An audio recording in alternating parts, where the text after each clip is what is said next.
following a statement by Ray Dalio, American billionaire investor, founder of major global investment firm Bridgewater Associates, that governments would outlaw Bitcoin BTC should it get too big. Multiple responses came out from the cryptoverse on why this is impossible, or at the very least, highly unlikely.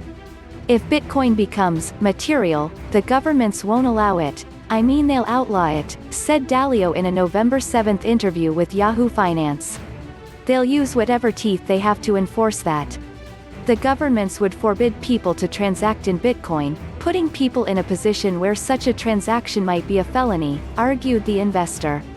Meanwhile, according to Parker Lewis, head of business development at Unchained Capital, Bitcoin cannot be banned. It would be a fool's errand that would set a global, hopeless game of whack-a-mole.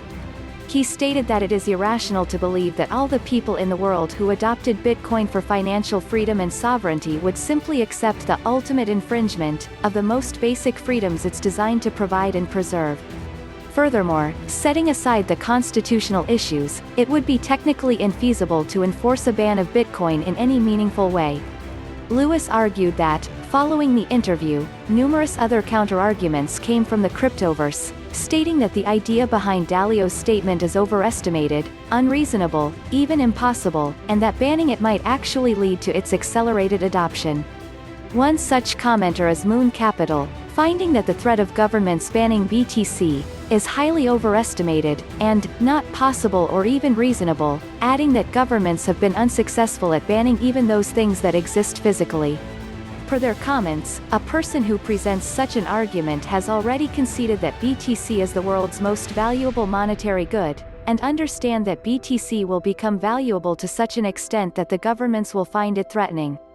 Furthermore, as Dalio mentioned the US banning private gold ownership in the 1930s, Moon Capital argued it's because the USD was redeemable for a fixed amount of gold and they needed to break the peg to expand credit to stimulate, while today it's not pegged to gold, certainly not to BTC, so they can stimulate as much as they want.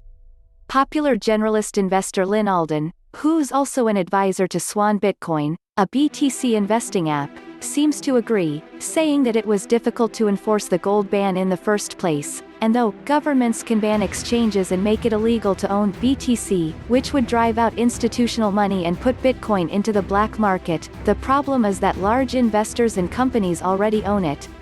These include Paul Tudor Jones, MicroStrategy, and Square, as does former U.S. Congresswoman now elected to the Senate, Cynthia Lummis. Others, like Fidelity and PayPal, are now heavily involved too.